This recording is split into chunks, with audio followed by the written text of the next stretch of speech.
நீங்கள் first year EC engineer ஸ்டூடெண்ட்டா? உங்களுக்காக தான் இந்த வீடியோவே. இந்த வீடியோவில் ரொம்ப ஈஸியாக எப்படி ஆக்சிலரோமீட்டர் கைரோஸ்கோப் சென்சர் வச்சு கூலான அலைன் கிராஃபிக்ஸோட ஐஎம்யூ டேட்டாவை பிளாட் பண்ணுறது எப்படின்னு சொல்ல போகிறேன்.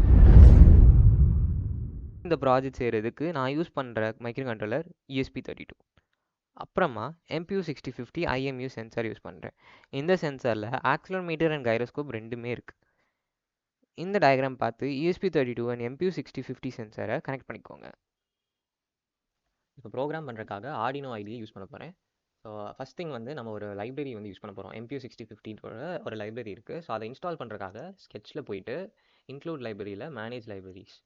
ஸோ இதில் வந்து MPU6050 அப்படின்னு டைப் பண்ணிங்கன்னா நீங்கள் வந்து ஃபஸ்ட்டாக வர பை எலக்ட்ரானிக் கேட்ஸுங்கிற லைப்ரரியை வந்து நீங்கள் இன்ஸ்டால் பண்ணிடுங்க. ஆல்ரெடி இன்ஸ்டால் பண்ணிட்டேன்.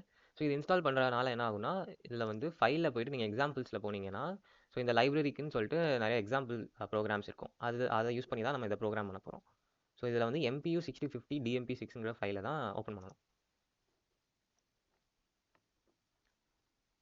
ஓப்பன் பண்ணக்கப்புறம் இதில் வந்து இந்த அவுட்புட் ரீடபிள் யாபிட் ரோல் இருக்கியா, இதை வந்து நம்ம கமெண்ட் பண்ணிடணும். பண்ணிவிட்டு இந்த அவுட்புட் டீபாட்ங்கிறத மட்டும் அன்கமெண்ட் பண்ணிடுங்க. நெக்ஸ்ட் திங் வந்து நான் யூஸ் பண்ணுற ESP32 போர்டில் வந்து பில்டின் எல்இடி கிடையாது. ஸோ அதனால் வந்து இந்த ப்ரோக்ராமில் எங்கெல்லாம் எல்இடி பில்டின் யூஸ் பண்ணுறாங்களோ அது எல்லாத்தையும் நம்ம கமெண்ட் பண்ணி விடணும். உங்கள் போர்டில் வந்து எல்இடி பில்டின் இருக்குது அப்படின்னா, பில்டின் எல்இடி இருக்குது அப்படின்னா நோ இஷ்யூஸ், ஒன்றும் ப்ராப்ளம் இல்லை.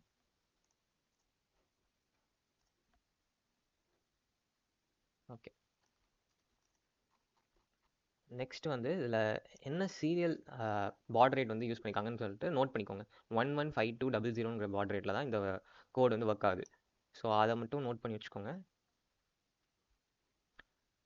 ஸ்கெட்சில் போயிட்டு ஷோ ஸ்கெட்ச் ஃபோல்டர் பண்ணிங்கன்னா உங்களுக்கு இந்த லைப்ரரியோட ஃபோல்டர் ஓப்பன் ஆயிரும்.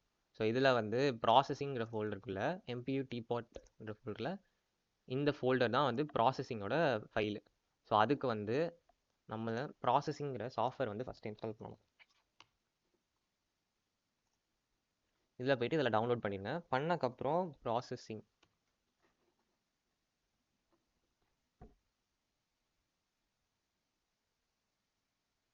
ஸோ இதில் வந்து நியூ ஸ்கெட்ச் ஓப்பன் பண்ணிவிட்டு ஃபைலில் போயிட்டு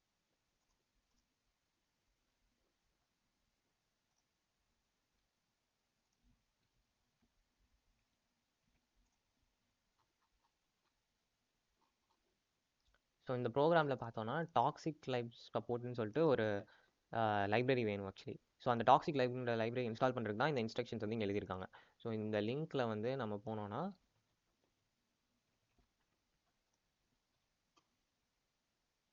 இந்த ஜிட்ஹப் ரெபாசிட்டரியில் வந்து இந்த ஜிப் ஃபைலை மட்டும் நம்ம டவுன்லோட் பண்ணிக்கணும். டவுன்லோட் பண்ணக்கப்புறம் இதை எங்கே எக்ஸ்ட்ராக்ட் பண்ணணும் அப்படின்னா, உங்கள் இது ஓப்பன் பண்ணிக்கோங்க.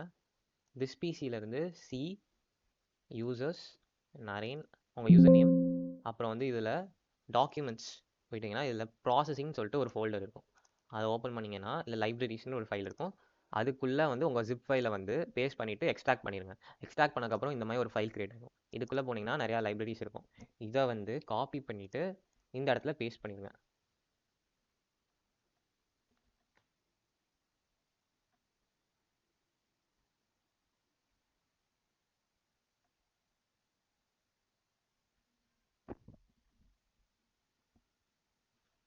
இப்போ பேஸ்ட் பண்ணக்கப்புறம் நம்ம ப்ராசஸிங்கை வந்து திருப்பி வந்து எக்ஸிக்யூட் பண்ணிட்டு திருப்பி ஓப்பன் பண்ணிடலாம்.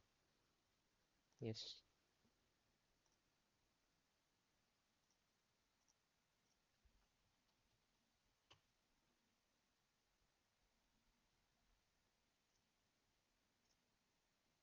இதுதான் என்னோடய ஃபைலு, நான் சேவ் பண்ண ஃபைல். ஸோ இதில் வந்து நம்ம இப்போ வந்து எரர் காட்டல பாருங்கள் இந்த இடத்துல, ஏன்னா சக்ஸஸ்ஃபுல்லாக வந்து இந்த லைப்ரரிஸ்லாம் இம்போர்ட் ஆயிடுச்சு. ஸோ இந்த நெக்ஸ்ட் திங் வந்து இந்த காம்போர்ட் வந்து நம்ம வந்து செலக்ட் பண்ணணும். இந்த இடத்துல வந்து காம்போர்ட் வந்து நம்ம அது எந்த காம்போர்ட்டில் வந்து நம்மளோட ESP32 கனெக்ட் ஆயிருக்குன்னு சொல்லிட்டு நம்ம பார்க்கணும். ஸோ COM3யில் வந்து கனெக்ட் ஆயிருக்கு. உங்களுக்கு வந்து வேறு காம்போர்ட்டில் கனெக்ட் ஆயிருக்கும். ஸோ அதை வந்து நீங்கள் கரெக்டாக செக் பண்ணிக்கணும். இப்போ நல்ல COM3ன்னு நான் போட்டுறேன். அவ்வளோதான், இந்த ப்ரோக்ராம் முடிஞ்சிருச்சு. நெக்ஸ்ட் திங் வந்து ஆர்டினோ ஐடியில் வந்து இப்போ ESP32 ப்ரோக்ராம் பண்ணணும். கரெக்டான போர்டு செலக்ட் பண்ணிவிட்டு